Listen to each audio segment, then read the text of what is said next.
Alrighty, we got to talk about Michael Knowles. Michael Knowles has a video about why in vitro fertilization and surrogacy are immoral. And this is a hard one for me because I don't see how you can make that argument. I don't see how you even come to that conclusion, like, at all. But let's go ahead and see. Let's go ahead and see how he did that. IVF and surrogacy have returned to the news for reasons that we don't have to get into. This is, to me, the clearest example of moral confusion, not just in our culture, but even on the right. There are many people on the right, many prominent conservatives, who don't understand why IVF and surrogacy and a market for couples who otherwise can't have children, like homosexuals, to purchase babies, why that is wrong. They don't. Okay, so he says like homosexuals, but he's ignoring the fact that there can be people who have uterine complications. There can be people who have issues with being fertile in the first place. There can be people who simply cannot conceive children because as an example, there are some women who cannot conceive because their body is simply not the right frame. Like, they either have to have it cut out of them or it will destroy their bodies. Like, there's plenty of ways in which somebody can be in a situation where they can't have children, but want children that have absolutely zero to do with having the gay. Quite understand it. There's a guy, Richard Hanania, who is I guess you'd call him a right-wing liberal commentator. And here was his, I think, sincere confusion on why conservatives would oppose IVF and surrogacy. He says, let me try to understand the social conservative position on reproductive issues. Abortion should be banned so poor people can be forced to give birth. IVF and surrogacy should be banned to prevent smart and successful people from reproducing. Do I have that right? Okay, so while I do love seeing right-wing people attack each other, let me try to understand the social conservative position on reproductive issues. Abortion should be banned so poor people can be forced to give birth. IVF and surrogacy should be banned so smart and successful people can't reproduce. So this actually, unironically, would be a very Catholic way, let's go ahead and say, a very Catholic way of looking at this issue, right? You don't want a ton of people who are supposed to buy into your religion to be ridiculously smart when the entire point of your religion is to make a ton of money off of those people, right? This is one of the reasons why I make so much of a shit about people like S.J. Thomason and Cameron becoming very, very public Catholics. It's a fucking money laundering organization built to fuck kids. I will die on the hill that that's what the Catholic Church is as an organization. So I can understand where this particular idea would come from, that like, hey, you want people who do not have good sexual education to be the ones who are breeding mostly, so that they are having kids who are born into worse economic situations and therefore will better support your church. I can understand that argument. No, he does not have that right. The reason that conservatives oppose abortion and IVF and surrogacy is because we believe that people are not property to be purchased and discarded at will. That's why. That's what unites those two issues. That's what unites the broader sexual ethic among conservatives. What used to inform the civilization that used to be called Christendom. That is why it's wrong. And it's not just the homosexuals who have to recognize it. We'll get to it in 1 second. First, though, when you want to treat your body right. Of course, he has to talk about the homosexuals first. He has to talk about them first because his argument believes God hates the gays. And so for his argument to work, he needs to make sure that it is framed in such a way that people are nodding their heads and going, yep, God hates the gays. I agree with that one. Also, yeah, he's about to plug, so we're going to skip his plug because his plug doesn't matter. My plug matters. You can go to ddlgplayground.com and get a plug for 20% off if you use coupon code Suris. Yay. Said Knowles, wow, what an idiot. Yep. All right, let's go ahead and move away from all of these advertisements, so many of them. Image of two men creating a child through IVF for the express purpose of denying that child his mother. People recoil. They're not. Wait, what? Wait, what? Hoops the fucketh? Who is trying to deny a kid their mother? This argument that, like, lesbians shouldn't have kids because it denies a kid their father, gay guys shouldn't have kids because it denies a kid their mother, this is bullshit. All the study that we have done shows that what matters is that there is a maternal figure and a paternal figure. They don't necessarily have to have the gonads to be one or the other. You need a maternal figure and a paternal figure, And relationships in together homes with two people who love each other very much work infinitely better. Like, growing up in those areas are better than growing up in a broken home, where the mother and father, or the father and father, or the mother and mother have broken up and they are no longer together, or otherwise they are staying together solely for the purpose of the child.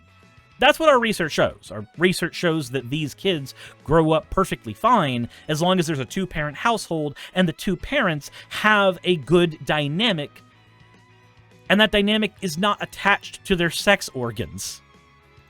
Naturally. Some people, they consciously recognize why that is so wrong. For some people, it's just a prejudice, and it's a true prejudice. It's called the wisdom of repugnance. We know it's wrong, even if some people can't articulate why. The wisdom of repugnance. That sounds more like a way to just say, this thing's icky, and I need philosophy to pretend it's okay for me to say it's icky. Certainty says, so he's against adoption too? Yes, he is against people adopting kids. He's against in vitro. He's against all of that shit. The only people that he wants to have access to things like adoption are good Christian, nuclear, family-centered couples. That's what he wants. It's harder for conservatives to understand the problems with IVF and surrogacy more broadly. So it's so clear when it's two guys who go out to look at a catalog and they pick some woman, they're treating women like objects. No, they're not. They're literally going, hey, in the exact same way that I would select a partner to breed with, which, let's go ahead and be honest, that's what half the people are doing anyway. They are picking somebody and they're going, hey, this person has the traits that I think would be good for my kid. I want to go ahead and select that person. There's nothing wrong with that. That's not objectifying women. The women who are, it's like, okay, it's like going on to Pornhub, right? And not being okay with people putting indie porn, not corporate porn, indie porn, where they filmed themselves just reaming themselves with a fucking cactus dildo, right? You don't go, I can't watch it because it's objectifying the woman. Like, no, that person decided that that was a thing that they want to do. They went onto the site. They uploaded that themselves.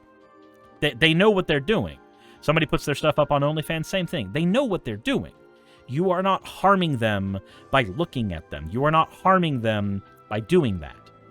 You are not harming or objectifying the woman who goes, hey, I consent to my body being used for in vitro fertilization.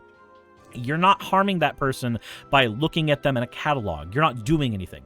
See, this is the thing that Michael Knowles and his ilk have to convince their audience to do. They have to convince their audience the doublespeak, that thought crimes are bad, but also that there are certain thought crimes that are okay to be punished. Not by human beings, though, but by God in an imaginary lake of fire that, trust me, definitely totally exists. You just haven't seen it. My hell lives in Canada.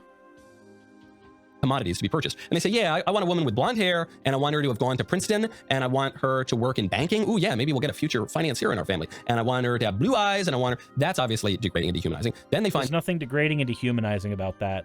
That's like saying... so, for instance, I have a thing for brunettes. I have a thing for brunettes with glasses. Gee, I wonder how me and Saki got together. I will always... Like, there's two types of women I have a thing for. Brunettes with glasses in real life, and anime women with white hair, and paladin women. Like, those are things that I literally, I'm just like, oh, yeah, Hamina, I like these things. It's not objectification to say, hey, there are these traits I like in women. There's nothing objectifying about that. Everybody who says that that's a bad thing has a list of traits in their head of things that they like in their partner or things that they would like in a potential partner, and they are pretending that it's bad for other people to have that. And I am perfectly willing to die on that hill. And no, asexuals in the chat, y'all are not part of this conversation. Y'all are not part of this conversation. You guys get a get out of jail free card. You're just like, attraction, I don't know what the fuck that is.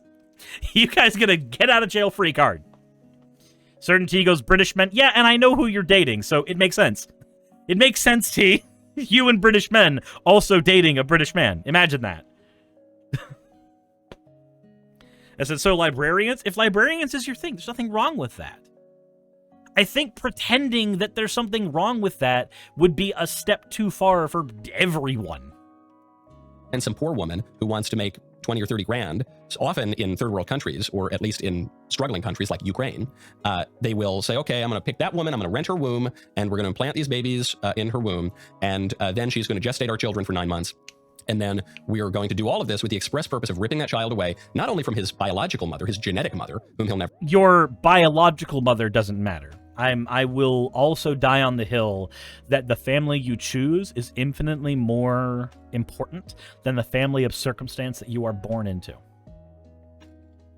I am okay with that particular stance because some people get born into abusive families, and I'm sorry, but the blood of the covenant is thicker than the water of the womb in that situation. Ever know.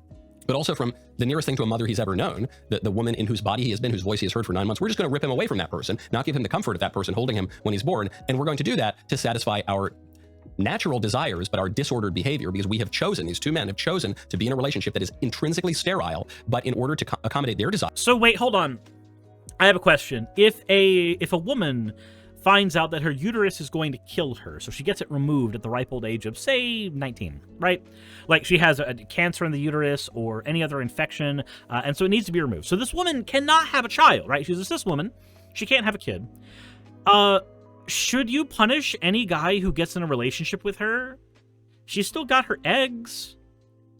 Should you punish that guy who gets in a relationship with her and be like, hey, you chose to be with a barren woman, therefore you don't deserve to be a parent?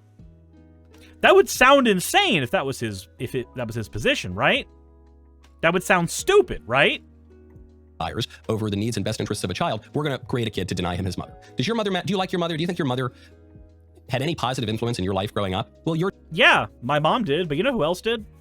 My grandmother, who I spent plenty of time spending time with because my mom would travel for work. I didn't have a lot of time spent with my mom and my dad, and because my dad was in the military and my mom worked as an insurance agent, and she traveled literally the entire United States. There were plenty of times where I would hold LAN parties at my house because parents just weren't there. Dad and mom were divorced. This didn't happen at my dad's house because I didn't live there. And at my mom's house, she wouldn't be there, and I'd be like, hey, Mom, if the house is cleaned up, can I have a LAN party? Like, yeah, that's fine. We would literally, I would have friends over, and we would take big CRT TVs and take them up to the roof, plug them in outside, and we would play Smash Brothers with each other while taking a section of broken, we'd take a section of broken fence, like broken privacy fence. We would take that up there, and we would turn that into a table for playing card games on the roof. So we'd play we'd play Yu-Gi-Oh! And shit on the roof, and we would play, Smash Brothers and Mario Kart and Mario Party on the roof, and then we would hop down and we would make grilled cheeses over an open flame, because I would just have a bonfire in the backyard, and we'd make grilled cheeses over that. So, like, yes, my mom had an influence, but I also wasn't there with her all the time. That's okay.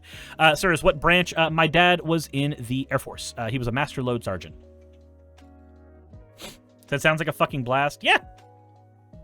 Frickster says, hello, son or daughter.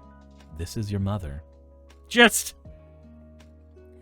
I cannot fathom how much people like Michael Knowles think that the birthing process is so important to the rearing of a child.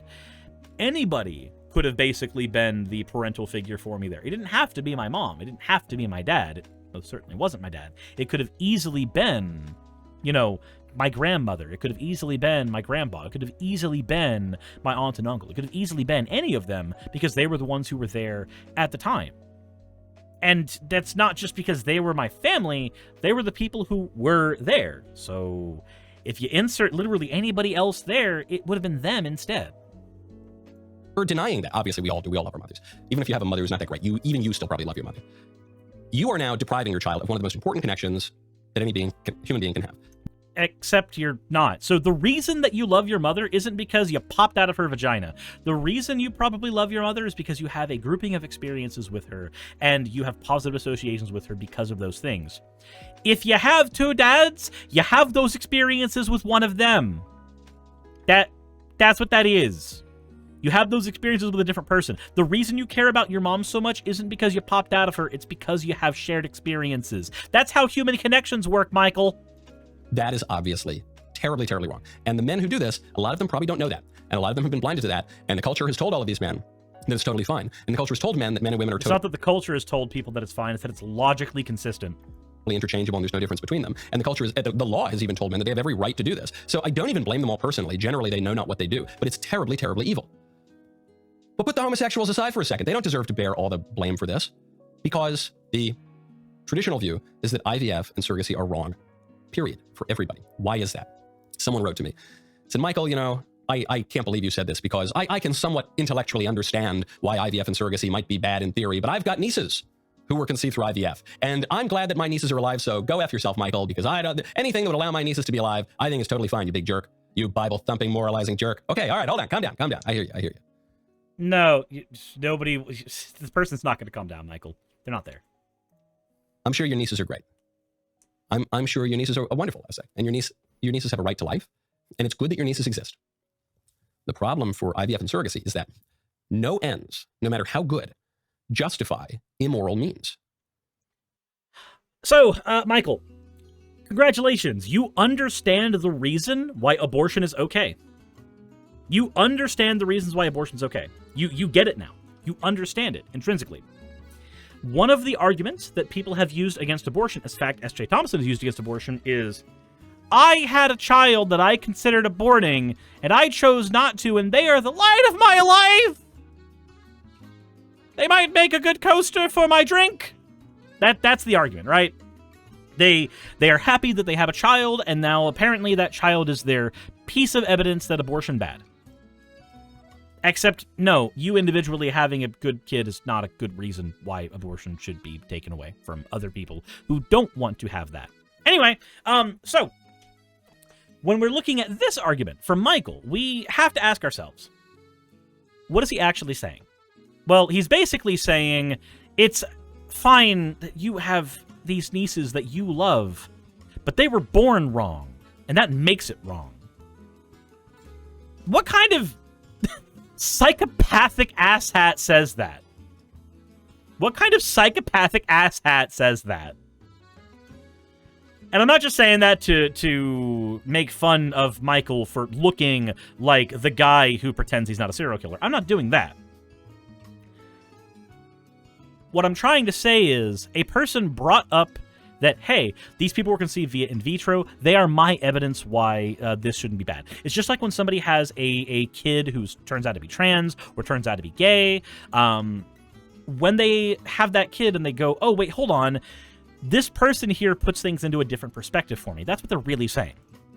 They're saying, you told me this is wrong, but everything about this looks right, feels right, seems moral, seems happy. Everything seems okay. Why is it not bad? And Michael has to go, no. Please remember, the propaganda told you it's bad. Okay, but my nieces are fine. Nope, propaganda. Shovel it in your brain. But the nieces are fine. Nope, propaganda. Take it. That's Michael right now. No ends, no matter how good, justify actions that are intrinsically evil to achieve them. This is the same kind of logic that we would apply to, say, rape.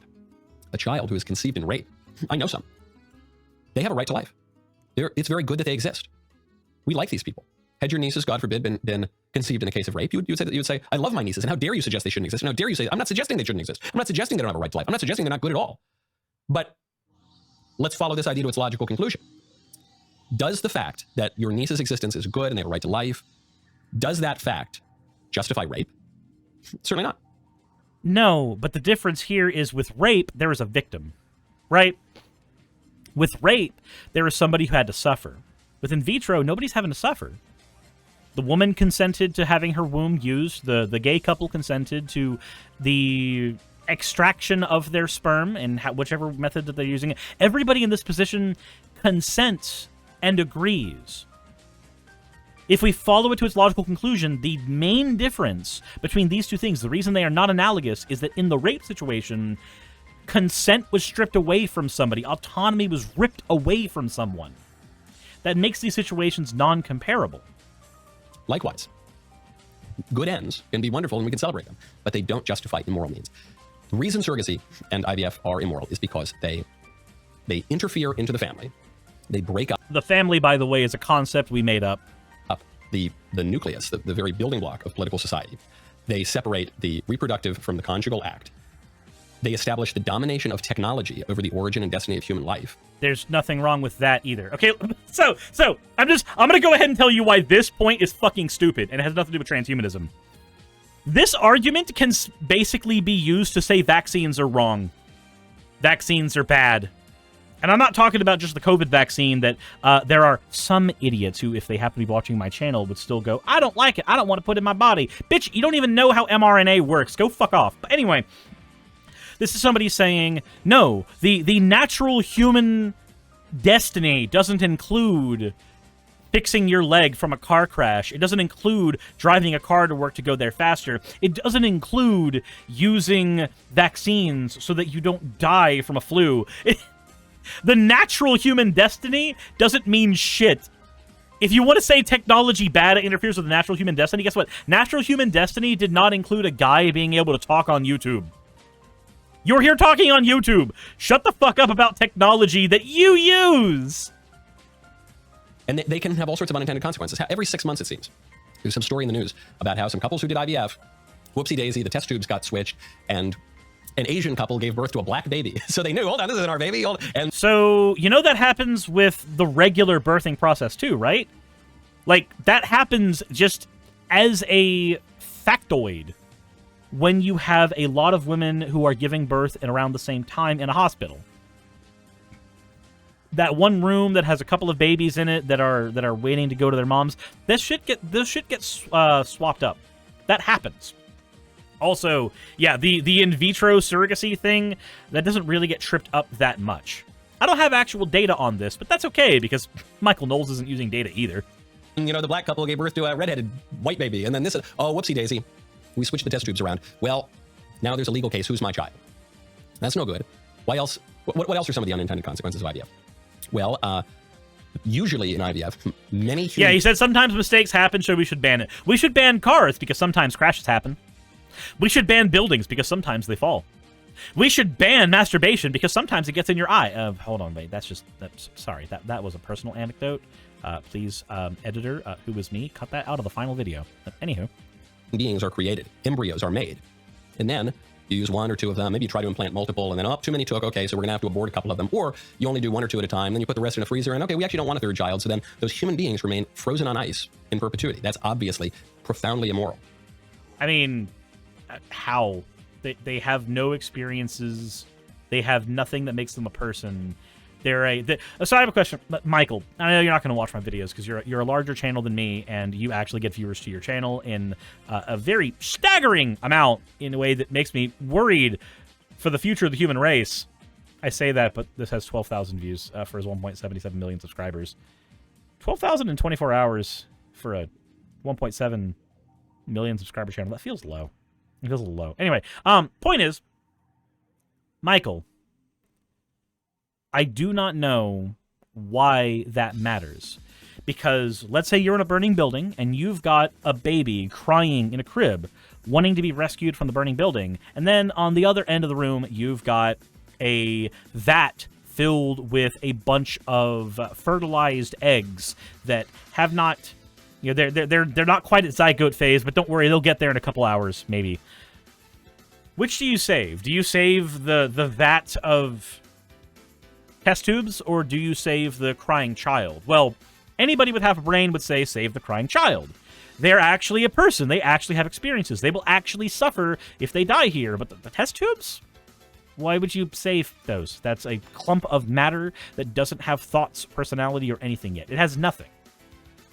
But don't worry. Don't worry.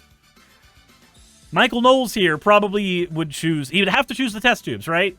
If he has to make a choice between one of them is the maximizing of human life in his brain. It has to be. What are some of the other problems? Well, how do you think you get the sperm for IVF? Listen, some of you might not be as exacting on your views of sexual morality as, say, the Catholic Church, but acts that we would all agree are at least somewhat shameful. You can go bragging about them. Why do we have to agree that masturbation is shameful? Masturbation is a perfectly natural thing that you do, that people just do. I'm sorry, but the shame behind masturbation is stupid. We should not shame people for something that damn near everybody knows we do. You know that somebody masturbates. You know that. That's just a thing that happens with humans. People who do not do that, who pent themselves up and shit, I'm sorry, not the most well-adjusted people. It is a perfectly healthy thing to do. Why do we have to agree these things are shameful? Involved in getting the raw materials. And it's just so damn clinical. And it's just so degrading and dehumanizing. Who cares if it's clinical? You're in a fucking clinic. It's supposed to be clinical, you rube. And I cannot stress this enough, it establishes the domination of technology owned by private enterprise or the state over... You want private enterprise to own everything anyway. You're a fucking right-wing conservative. I don't want to hear it. The very origin and destiny of human life, which is very, very sordid. It's a hard saying. Let those who have ears to hear, let them hear it. But we all know, because it's just so obviously repugnant, that it is wrong for two guys to create a kid in a test tube, to purchase a woman, to... Michael Knowles definitely masturbates to gay porn. To commodify human beings, to treat people as property. It's wrong to do that. And we see that, and we have that natural reaction. Well, perhaps we ought to apply some reason then, and investigate why it's wrong, and how that might apply to more people just than those who are a little light in the loafers and eager to have children without doing the things properly necessary to have children. Man, what a great clip that was now. Hey. Without doing the proper things necessary to have children. Look, Michael, fine. You know what? Let's just all have all the premarital sex possible, unprotected, birth all the babies. That's the thing you want, right? No? Also, I love how so many conservative influencers, they have a picture of themselves like with a giant cigar or some shit because it's seen as a status symbol. They're so obsessed with looking like they are successful that just, you know, wearing a shirt or something, that's just bad. I know that nobody's redeemed the face cam thing and we're about to end stream, so don't do that, but like, I am not concerned with looking successful. I am concerned with going out and playing Magic today. I think that's a reasonable thing for me to do. I don't understand the obsession with looking like, oh, you're just so prim and put together. That means I have to take what you say seriously. Who the fuck cares? Who the fuck cares? Just the insecurity. It's the insecurity for me. Jesus. Anyway, let me know what you guys think in the comment section below. We've got a lot happened in that video. Apparently, it's bad for people who are in lesbian relationships or gay relationships to be bad. Isn't it weird how he forced the conversation to stay about gay men? He refused to bring up any conversation about lesbians. He refused to bring up any conversation about men and women who are in relationships who just can't conceive for one reason or another. What does he do if somebody's like, hey, I'm going to go have sex with my partner and then come in a cup? Like, is that too clinical for you? Because, like, for some people, that would just be called the first steps you need for a bukkake. Who knows? That said, let me know what you guys think in the comment section below. Hit the like button if you haven't already. And as always, everyone, insert end of video tagline here. Hey, I just quickly want to give a thank you to all of my wonderful patrons who keep this show running. YouTube and Twitch are a pretty bumpy ride at the best of times, and the stability that Patreon provides me is worth more than I can say here. I'd also like to thank each and every one of my $20 and up patrons here, and they would be Red Joker, Britzkrieg, Cameron, Dren, Jemshin, Smiling DM, Poundini, Mabbity Babbity, Naomi, Isaac, Agamotto, Jordan, Ravi, Giuni, Kiratorian, Prisma, all of you, I'm not saying that part, and Starlight. And finally, thank you to everyone else that helps keep this channel alive. While you're here, why not check out another video? And thank you for watching.